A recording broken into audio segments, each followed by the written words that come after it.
Christmas brought so much joy. Couldn't wait for the presents and laughter. I couldn't sleep late at night, looking for Santa with lights. Those are the memories I still remember. Then I became a man, lost sight of who I am, but right in front of me was the answer. 'Cause on Christmas I feel joy, and I turn back to a boy. The answer is to stay young forever.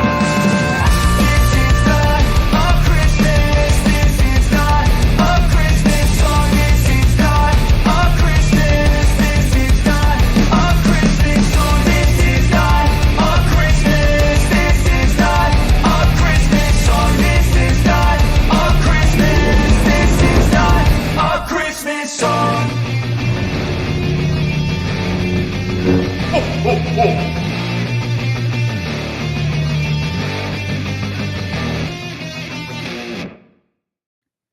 Hello, Star Wars fans. Hey, you know they're just a short 14 days until Christmas 2024. Oh, it's good to see all of you here today. We're going to be talking about the Skelton Crew. And as you can see, we do our predictions game every week. And you can see down here at the bottom of the screen, we're scrolling everyone from episodes 1 and 2 who did better than I did on my predictions. Oh, so today, what we're going to do, we'll jump into the episode 3 predictions. We'll score them. We'll find out who's going to be on that wall of fame for episode number 3. Anyone who can do as well or better than me, you can make it on that wall of fame, get your name listed. And you may be asking, where's Peanut? Oh, she's up there. She's up there. She's way up at the top of the. Here, come here. Everybody wants to see you. Here, come here. Come here. Oh, come on. There you go. There's Peanut. Say hi, Peanut. There she is. Oh, there we go. There, good girl. Yeah, that's good, Peanut. All right, we're gonna do our predictions. We're gonna do a breakdown of the show. We'll look a little bit at the episode guide. You guys saw that up there. I'm doing a little bit different today. I'm using the Streamlabs OBS a little bit to show the screen instead of putting me in a tiny little box in the corner, right? Don't put Santa in the corner. So we're going to do that. And then we're going to, Peanut. Yeah, she prefers the high ground. Yes, she does. Oh, yeah. Yes, she does. Pew, pew. No, she's not going to. She said, yeah. So we'll do that. We'll take a look at the episode guide and see what did you guys think of episode 3 of the Skelton Crew. I enjoyed it quite a bit. I was chatting with Baymax just before the show went live, and I agree with him. I enjoyed the episode. Thought it was quite fun. It could have stood to be a little longer. It seemed just a touch short. So 35 minutes though. Can't complain too awful much, but boy, that would have been better. 10 more minutes could have made it. I would love to see these things. What would Peanut think of Kim? Yes, exactly, Matt. What she's pretty friendly, but I don't know. Kim might kind of freak her out a little bit. I was also going to put, we have a season leaderboard. So for those of you who play the predictions every week, you can still compete to get some Star Wars Santa merch. Like maybe you'd like a hoodie like this one or a mug, whatever it might be. Baymax says 6.5 out of 10, a point off or too short. I'm in that 8 range. I'm about an 8 out of 10. Again, I also knock it down a point for being too short. I would give it a 9 out of 10 if it were fully maybe a full 50-minute episode or something like that. But as it is, I'll take, I'll give it 8 out of 10. Litrix, hello. Haven't caught the latest Skeleton Crew. Happy to join in. Missed yesterday's show. Stan is not the only one busy at Christmas time. That's true. No, Mike Porter's in that 10 range. Excellent, Mike. Thank you for that. Oh, you know what? I forgot to hit the little button to show the socials. Make sure you guys are like and subscribe to the channel. Get those notifications so you know when we go live. And share. Let other people know. We're on Twitter, X. We're on Facebook, Discord, and we're pretty active, especially on the Discord server. So make sure you're checking those out. Let's see what else. I saw we had we've got. I go all the way back to the top here. Jedi Mike, first one in. Oh, good to see you, Jedi Mike. We need to talk again sometime soon. Thank you for being here, and always thank you for your support.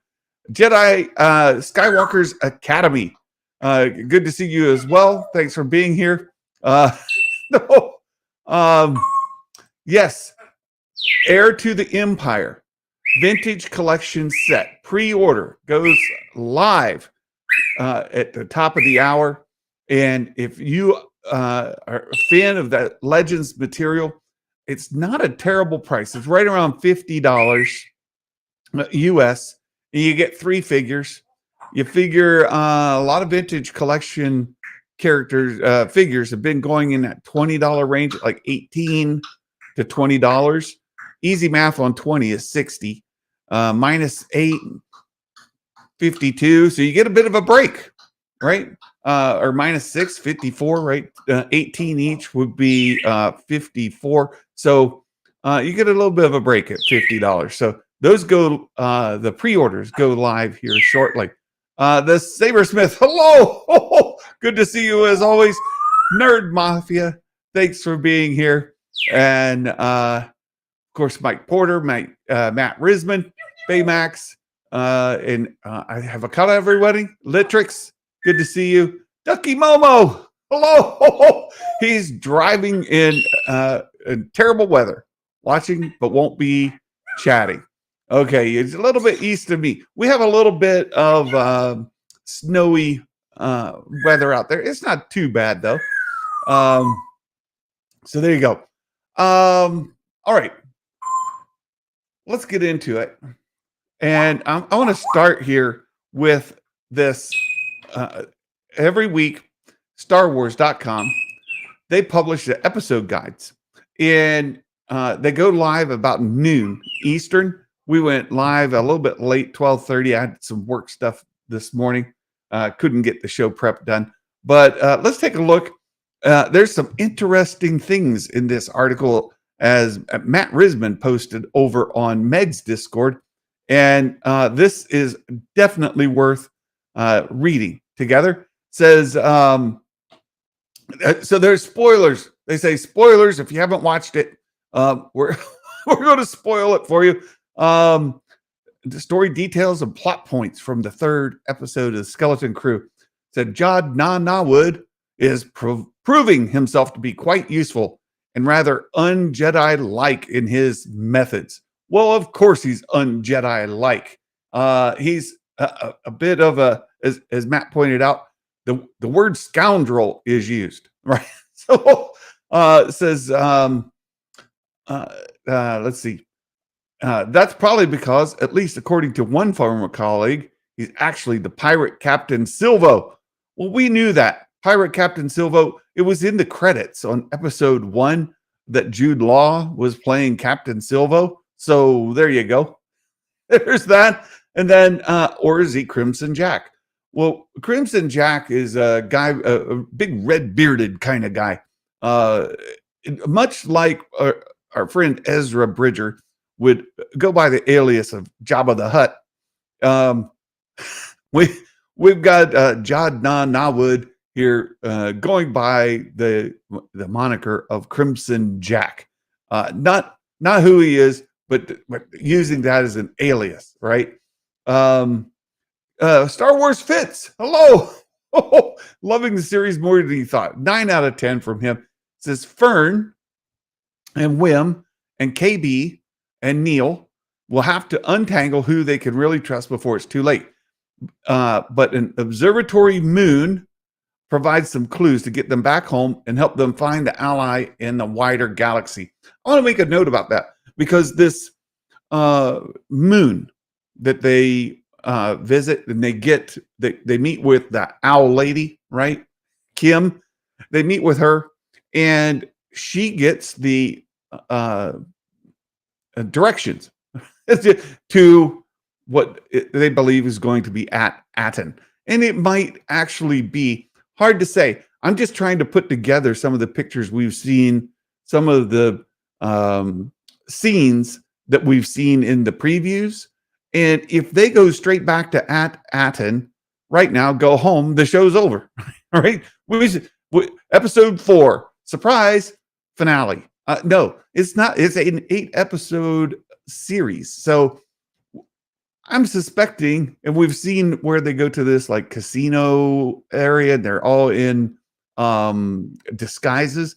I'm expecting we're going to go there before we get to Aten. So I think there's going to be some other things. And as Matt says, I think the coordinates take them to Akron. Perhaps. Because we've got an interesting thing here. There are 6 planets, they say, jewels of the old republic. Now, which old republic? We've talked about this, and Meg covered it as well. We're not talking about KOTOR, right? We're not talking about Knights of the Old Republic, that era, Old Republic. We're talking more like maybe High Republic to prequel in that general area, because they call it the Republic. It's going to be sometime in that time frame. It's a wide time frame that planet's kind of been secluded. We know definitely it's before the Battle of Yavin, right? We know it's there. I should be clear, right? I hear myself and I'm like, I should be clear. The planet believes that the Republic still exists. They don't know what's happened with, say, Alderaan being blown up. They don't know what's going on with the Civil War and all the whole deal with the Galactic Empire. They don't know any of that. The residents don't. Perhaps this supervisor guy knows, but that would be the only one.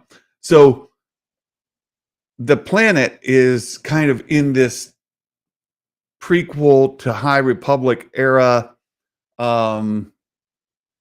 belief, right? They believe that the Republic still exists from back then. The whole thing takes place after Return of the Jedi, takes place during the time of the Mandoverse, right? Mandalorian season 1, 2, 3, and Ahsoka. This takes place right in there. So all of that stuff has happened. We've already gone past the High Republic era. We've gone past the prequel era. We've gone past the first Galactic Empire, and we're into the New Republic. But they don't know that any of that stuff has happened. So that's what we mean, and it kind of sounds confusing. Because like I said, I could hear myself and say, "Wait, Santa, you're making it worse." So hopefully that's the deal. But they talk about these 6 jewels of the old Republic. And they're planets. We don't know what that means. What are these jewels, right? And we also saw in the previews where it looks like ruined versions of their own homes in their town and village and all of that.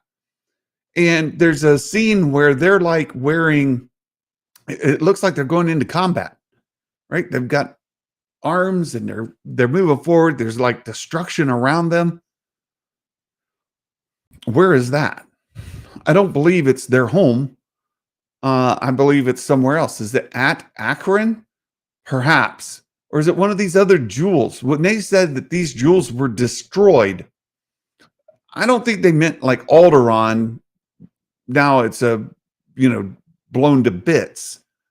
I mean, it's like in the previews or in the trailers and previews where you see the whole town has been destroyed. And maybe these 6 jewels had similar kind of setup. I do not know. I do not know.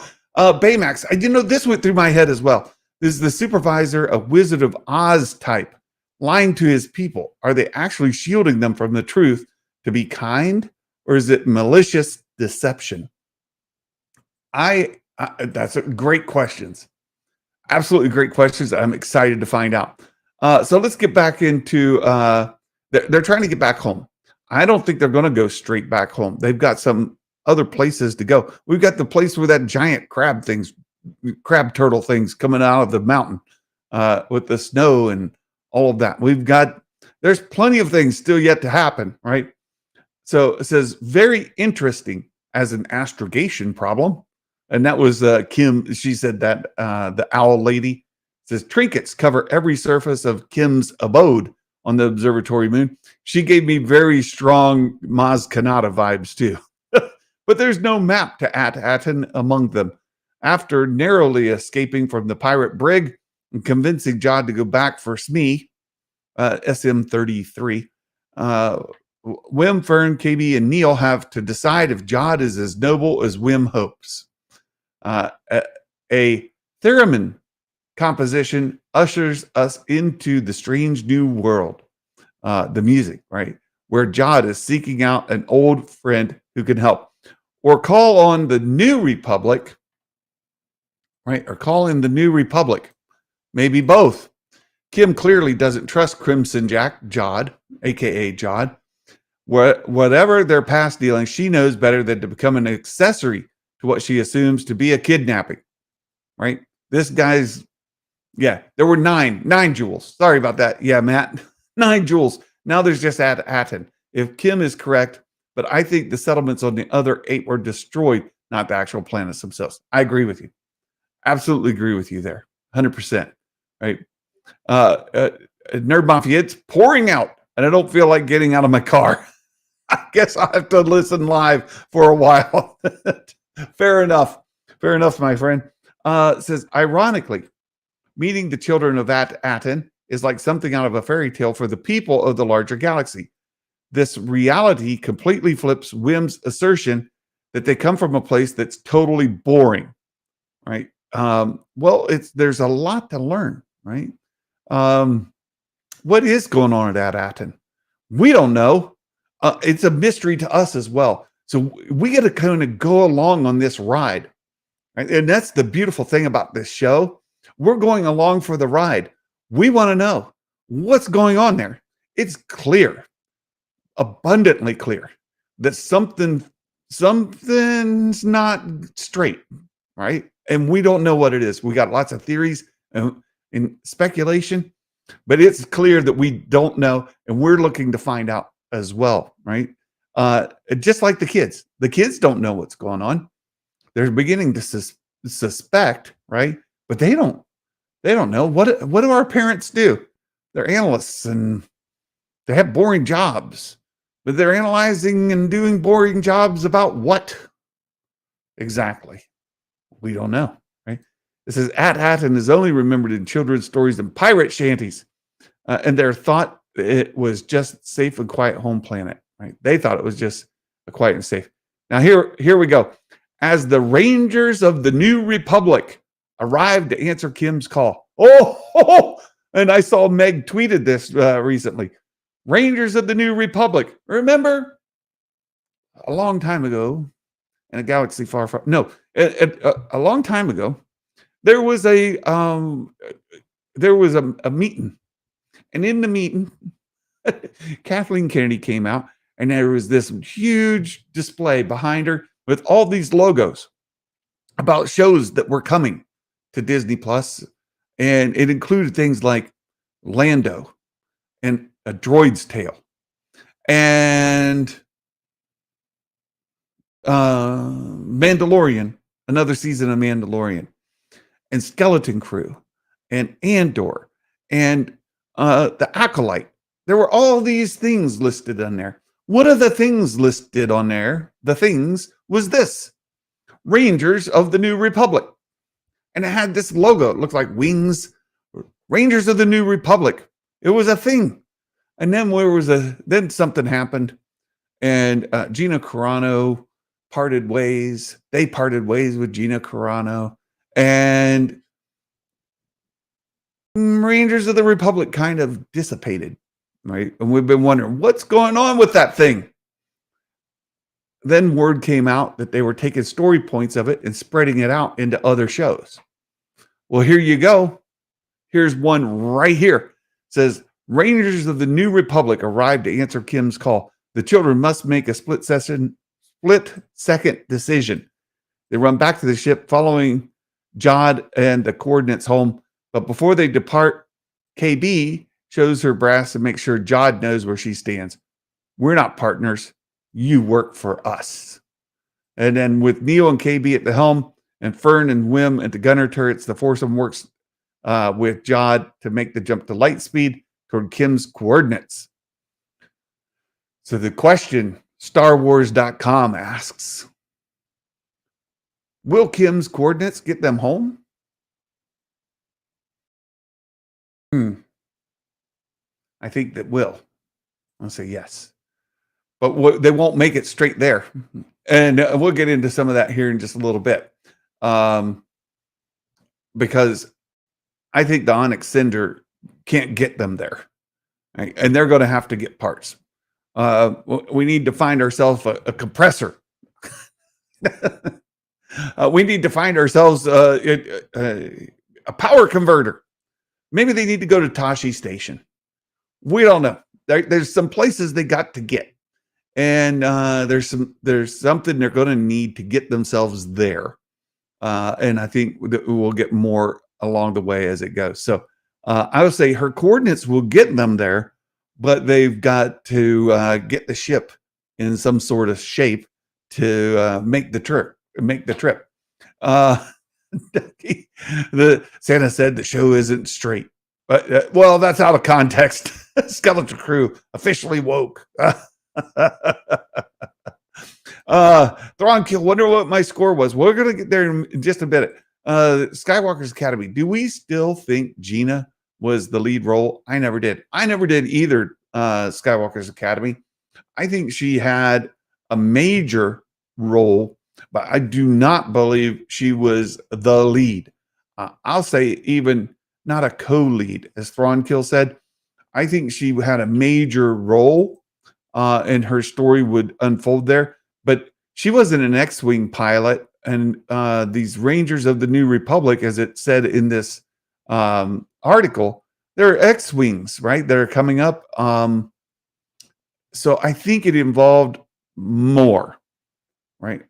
I think the scope of the Rangers of the New Republic was more, and she was going to be a Ranger amongst them. That's my guess. Mike Porter, maybe they'll go to the planet in Galaxy Quest. If you guys haven't seen that, that's a fantastic movie. Matt says it's very confusing because there was a picture of Wim and Fern with Wendell and Farah, right? Their moms and dads in a room, and apparently it's from episode 4. Yeah, I'm confused too, Matt. There's something. There's so many things that we've seen where it seems like they're back on Aten, and some of those scenes, as Matt noted, at Aten looks like when they left it. Other scenes, it looks like a destroyed Aten. Well, if they get straight back to Aten, then where does the rest of this story unfold? And how does it unfold? Is it because they discover who's behind the curtain in the great city of Oz? They find out the wizard is pulling the wool down over their eyes. What's going on? I don't know. I do not know. It seems odd, right? I'm just not there, right? I don't know. I'm so confused. there's something else I want to bring up. You remember at the beginning of the show, and let's see if I think if I go back, let's see here. There was another part of this article. Was this? This is where I just was. Let's see. Let's just go back to the home, right? And there's Skelton Crew, and I hit this, and it took me here. Here we go. It says a mysterious stranger offers to help our heroes, and they've got a shorter story here. This story says back home on Athatton, Wendell, Farah, and the rest of the worried parents meet with a security droid. The security droid. I keep seeing these guys. This is what they're talking about. This guy, right? I keep seeing these guys, and there's an image that keeps popping in my head, and it's this guy. You guys know who this guy is? It's the remake of Lost in Space. Like, you know, Danger Will Robinson, the old robot with the dryer hose arms, right? That guy. Well, this is the new one. He's a little more threatening, right? And if you see what these guys turn into, right, they're quite dangerous, murderous, right? Murdery kind of droids. That guy reminds me so much of this guy, and especially the way that these guys talk, like, you violated the rules. Like, I'm like, wait, you're sounding pretty threatening. So I'm these safety droids, they give me these vibes, and I'm concerned, right? what is going to happen there, right? The security droids probably exterminate the population when they get out of hand and they start out on a new planet. You know, they could. I'm like, I'm leery. I'm leery of them. Look, I enjoyed the episode. 8 out of 10. The rest of this season, as it unfolds, I'm hooked, right? And I know we're not quite halfway yet. There's plenty of time for the wheels to come off the cart, but so far, so good. And as I'm watching reviews, I watched Meg's review today. I saw EBN's breakdown last night. And I saw part of it. I saw like the first 20, 30 minutes of it. I saw that most of the reviews so far, Thor Skywalker's, I saw his as well. Pretty positive. Unless you're Nick over at EBN, then no. But he doesn't count. No, I'm kidding. Nick, if you're listening. All right. I'm joking. Of course your opinion counts. It's Matt's whose opinion doesn't count. Everybody knows that. No. Again, kidding. I kid. Don't tell Nick I said that. No, his opinion absolutely counts. So you guys, let's get into the predictions here, and we'll go through these questions and see how everyone did. I'm going to bring it up on my screen and share it with you all here, and we can look at this together. Here we go. All right. Here we go. And I think they said it's better when I'm on this side, right? I think it's better when I'm over here. Matt, Nick doesn't count. I agree. That's good fun. That's really good fun. The moment we've all been waiting for. Yes, the predictions. Did Jonathan Hickman get to design those robots? Most of his robots, East of West, X-Men, Avengers, New Avengers, are one-eyed. Just an aside. Either way, I thought those robots were sort of surveillance droids. Yeah. I don't know who designed these droids. That's a great question, though. All right. So first question. A pirate gets shot with a blaster, non-lethal. there was a lot of commotion, and I went back and rewatched it. Matt went back and rewatched it, and we kind of went through these points.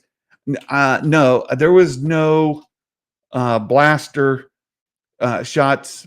I don't think there were any blaster shots in the whole episode as a whole. So no gets the points there. Someone else, the non-pirate, gets shot with a blaster.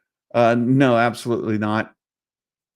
And then the next one, someone is killed. Yes, indeed, someone's killed. When that ship breaks free, when the Onyx Cinder breaks free and it's hooked onto the fueling cables, those cables come loose and they definitely kill some folks. So someone's killed, 100%. Yes. So someone dies. We'll get the points there. All right. So we visit more than one world or planet. Absolutely, we did. We thought that that would be the case. We went to Aten, and we also went to that moon where the surveillance was, and Kim is there. So absolutely, Mumbo Jimbo. Hello, hello, everyone. Really good episode in my opinion. Matt says there was one pirate firing a blaster with a spacesuit on while they were chasing Jod in the fairy pots. Okay. So there was one blaster, but nobody got shot, right? But Jod is a pirate, and he was getting shot at by X-wings. No, it said blaster. X-wings don't fire blasters. X-wings, they have cannons, right? Different. We visit more than one world or planet. Yes, we did. The surveillance moon, that's a world. A breathable atmosphere on it, even, and it orbited like a gas giant, and of course at Aten. So there you go. A droid referred to by name. I find it interesting. They keep calling SME 33, right? Where's 33? So I love it, and at the same time, I would love it if they called him SME. Of course, they're not gonna. But SM33, yes, absolutely. He was referred to by name. So 21 folks also agreed. Cameo from a named character. I got worried there for a second. I thought that Maz Kanata, it sounds like all of the description as he was going to meet his friend and they were on their way and he's talking about her skills and information. I'm like, that's got to be Maz Kanata. And they land on that moon and he's talking to her through. I'm like, that still sounds like Maz Kanata. And of course, turned out to be Kim. So no cameos here. There's that. And they said we're not going to get any cameos in this series. And I'm beginning to believe them. Yeah, Matt says the voice even sounded a bit like Maz over the speaker. I know. I was like, oh no, I said no to the cameo. I'm going to lose a point. But it turns out we're all right. The X-wing blasters are big blast. No, they're not. They're cannons. And I was also worried about the X-wing pilots, right? Our Rangers of the New Republic. When they were landing those X-wings and the canopy comes up on the X-wing, I'm like, oh no. Are we going to see Dave Filoni get out of an X-wing? Oh no. They're ion cannons on those X-wings even. Oh, I saw this brought up on EBN's stream last night. Is this the first time we've seen an ion cannon on an X-wing? I mean, we've seen ion blast, cannons before. We've seen them used on ships before. We've seen them in stationary ground defense. Is this the first time we've seen an ion cannon on an X-wing? Not that they couldn't. I mean, we're past the Return of the Jedi by a decade, but that seems new. Yeah, Thronkill. was the X-Wing pilot who spoke to the partner to Carson Teva. I was worried it was going to be Carson Teva, but no. I was like, oh no, we're going to see Carson Teva. We're going to see Wolf or one of the a cameo from the X-Wing pilots. No, we didn't see it. Mumbo Jumbo says, yes, first time seeing ion cannons on a fighter craft. Yes, it was in the trivia guide, the first time on an X-Wing. Oh, thank you for that, Matt Brisbane. All right, so back to the predictions. The Onyx Cinder breaks down or malfunctions. There's a key word there. It says malfunctions, right? Or is blown up. Well, it certainly does malfunction, right? It gets shot by that ion cannon, and they're having to run around like crazy trying to get that thing to go, right? Then they were having so many problems that they were like, okay, fine, just use the hyperdrive, right? So this has to be a yes. It does malfunction. So it didn't necessarily break down, and it wasn't blown up, but it did malfunction. Someone used a Star Wars slang. I didn't hear it when I first. Oh, there you go. Baymax. Joris ordered. I'm happy it was my number one most. Well, it's the whole pack. Let's be clear. Baymax says Joris ordered. He means the 3-pack, right? That you can buy them individually. Smee was also repairing it on the observatory moon. Yes, exactly. Someone used Star Wars slang. I didn't remember hearing it. Matt went back and rewatched it, said no. And I went back and rewatched it with subtitles on to see if there was any place. There were a couple of places where they almost, like, they did use slang, but it wasn't Star Wars slang. So we have to say no here. Oops, wrong window. Just a second. I hit history on this window. I didn't hit replace on this one. Here we go. So no's get the point for the Star Wars slang. Now, someone uses the Force observably. This is almost debatable. Is Jod Nawud using smoke and mirrors? Is he like pulling the wool over their eyes, as I said before? Is he doing something, funny? We've seen him use the Force, at least apparently use the Force, multiple times. And I believe 100% yes, he did use the Force. When they were in the hallway and he did the Obi-Wan Kenobi thing on the Death Star, right? And he made the thing make noise over there so they would turn and go over there. And then he turned off the lights in the Onyx Cinder. I'm pretty sure he did that. Yeah, he used the Force mind distraction noise. Yeah, I think he definitely is using the Force, right? So we're gonna say yes here. And we'll do that. There we go. And a droid talks or alien, right, speaks in another language with subtitles to translate. I was worried when the observer eyeball things came out, because if you go back to the original trilogy when those came out, and they blah, blah, blah, blah, there's subtitles, but no subtitles. So, whew, I get my point here as well. And I think it was Ducky Momo who said, this is a kids show, so I wouldn't expect. Yeah, everyone said yes for the slang question. I know. Well, they've been doing it every episode. So this is the first one they didn't. It's a kids episode, kids show, and they're not going to want the kids to have to read, right? So you can see the points here. Let's see. Where's Santa? Star Wars Santa. I've got 8. The kids escape Port Borgo. I get a point. 9. 9 is the Wall of Fame threshold. 9 or better gets you on the Wall of Fame for episode 3. So Jude Law is not a Jedi. and has ascendant text. Aggressively relaxing, believing he's not really doing that. He's using some tech to do the things to make people think that he's using the Force, but he's not.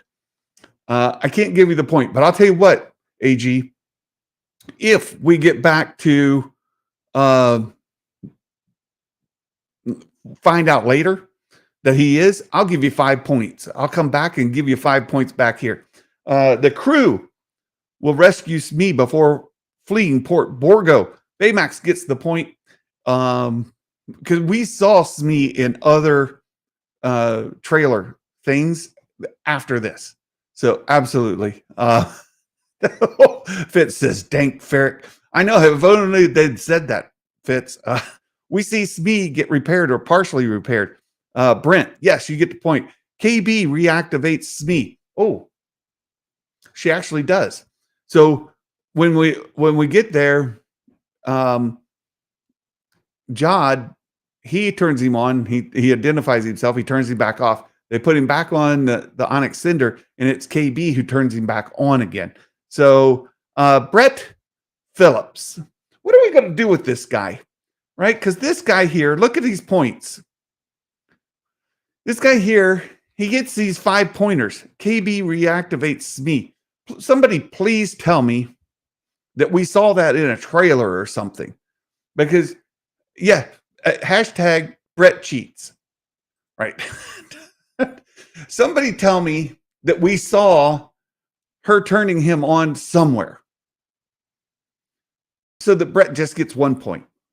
Because this is very specific, right? Because it could have been anybody reactivated him. And I need Brett to not get 5 points. So somebody please tell me Brett just gets 1. No! Matt, it's not the answer I wanted. That's not the one. No, we don't know what KB stands for. So Brett Phillips, more cheating. Brett Phillips gets 5 points on that bonus point. Jod and the kids escape the port. 1 point for Brian Stone. Chillmonger, it says Fern will cry. I don't think anybody cried. So no. Neil acts homesick in some way. Daniel Fisher. Neil acting homesick. I don't think so. I don't think so. A plan is made to find the kids. Darth Winnie, yes, absolutely. A plan was made to find the kids. So yeah, mumbo jumbo. Not the answer we wanted, but it's the answer we got. I know. Oh, what are we going to do? A plan is made to find the kids. Yes, a plan is made. I only give 1 point because it's a little bit vague, right? If you said that a particular character, just like our cheater up, Brett Phillips is doing. If you had told me a specific person made a plan to find the kids, then maybe 5 points, but only 1. The kids tease each other. Ducky Momo. The kids tease each other. Well, they've been doing that along the way. So a plan was made to find the planet. Matt Risman. That's true too. The kids tease each other. Yeah, they did. They did. Especially when Neil was given controls to fly the ship. Like, Neil, wait. So I'll give you a point there. Jod tells the kids they'll go to see his contact, the owl friend, KG. Yes, KG's Padawan comes in and says, Wim and Neil will get homesick at 1 point and want to go home. Wim and Neil, not yet. So you tied. KG and KG's Padawan tied. Litrick says, not the only one having watched the latest episode. Maybe you're the only one who has not watched it here in our chat. Yeah. We meet KB and Neil's parents. Yes, Matt Risman. Matt Risman makes it onto the Wall of Fame with his bonus point. Yes. Oh, KB uses her voice modulator to trick someone. Oh, she did use her voice modulator. Yes, but it wasn't to trick someone. They were trying to escape, and Jod was not answering the questions. And she's like, "Fine, I'll just wave down the X-wings to come over here, and you can deal with it." And so she uses the voice modulator, hollers out, and he's like, "Okay. Hold on, I'll tell you. Don't make them come over here." So it wasn't to trick someone, though, Mike. But I'll tell you what. I'll give you half credit, 2.5 points, because you're pretty close, right? I'll give you 2.5. That puts you on the Wall of Fame by 0.5 point. How about that? Skywalker's Academy says, I've watched it 3 times and didn't see a plan to rescue the kids. The parents wanted to, but the droids wouldn't comply. It's against protocol. Okay. Look, it's not my fault, KG. No way, Ben. Yeah, Darth Winnie. Not my fault. Not my fault. Blame Dale. Dale's fault. You lost a point. But shame on you, Dale. Look what you did. Next, the kids and Jod escape Port Borgo Prime. Yes. Mumbo Jimbo on the Wall of Fame. Very good. The kids escape from their cell. Nerd Mafia missed it by 2 points. There you go. A fuzzball escapes with the crew. Yes. No, not a fuzzball. Snowball escaped with the kids. Yeah. Kids escape Port Borgo RF Gaming Channel. Yes, made it onto the Wall of Fame. Look at that. Dale says, I didn't mean to take away a point. I just missed it. Maybe the petition will change the plan. Yeah. Dale, Smee gives more pirates flying lessons. By flying lessons, do you mean he throws them and yeets them across the way? Flying lessons. I love that. That's fantastic. They're giving him flying lessons. No, he doesn't. We see the crab creature thingy. Oh, Fitz, you're too early. Jump the gun. We see a new species of sentient alien creature, animal never before seen animated or live action Star Wars. Star Wars politics, absolutely on point. I have to give you full marks for this one. We absolutely did. So I'm going to give you 5. Mumbo Jimbo says, I think Peter Griffin should get that point. Probably a typo. A fuzzball escapes with the crew. Okay, I'll give him the point. It's Snowball. But the fuzzball are those creatures from Captain EO. All right. To be technical, the fuzzball is from Captain EO. We're feeling generous. We'll give Peter the point. Last, Thronkill says, we meet all the parents. Yes, 7 points. So on the Wall of Fame this week, we have Star Wars Politics, RF Gaming Channel, Mumbo Jimbo, Mike Yaney, Matt Risman, and who? Oh, Brett Phillips, the cheater. I don't have any proof that Brett's cheating except his points. His points make it look like he's cheating. And then, so on the season leaderboard, we have, let's see, Santa has, how many do I have? Let's come down here. 23. You need 23 or better to make it onto the season leaderboard after episode 3. And let me move this over because I'm looking, or I'll switch me over here. There we go. No, that's not any better. I'll switch me back over here and I'll just scooch this. Oh, I can't scooch it anymore. So Santa has 23. You can't see it. I can't move. So 23 or better. We have RF Gaming Channel with 24 on the season leaderboard. Mumbo Jimbo also with 24. Mike Yaney with 25.5. And who else is on the season leaderboard? Brett Phillips. Of course he is. He's got 37. He's going to lap us. Brett Phillips is going to lap everybody. And there's your season leaderboard. So there you go. RF Gaming Channel, he's trailing by 2. Well, I have 23. You're Dale 21. Yep, down by 2. Right, I'm 5 points behind. Need to get 5-pointer next week. It says 10 points. I need to catch up. There we go. This is so much fun. I enjoy doing this with all of you every week. I had a great time today. We'll get these published on the Discord here shortly. I'll update the season leaderboard and I'll update the Wall of Fame for episode 3 just after the show. We have a Mike Porter dad joke. Mike Porter dad joke for today. What happened to the dog that was a Force user? I modified this slightly, Mike, just to make it shorter. It says, what happened to the dog that was a Force user?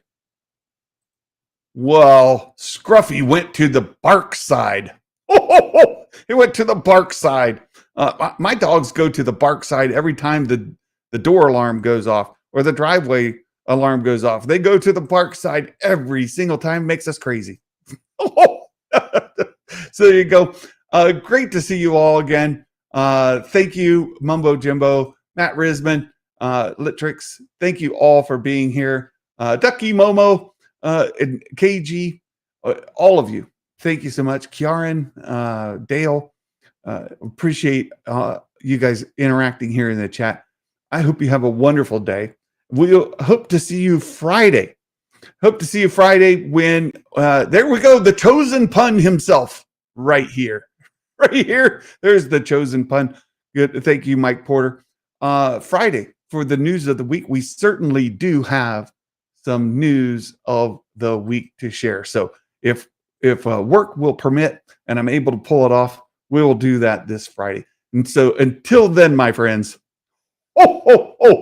Merry Christmas and may the Force be with you always. Bye-bye.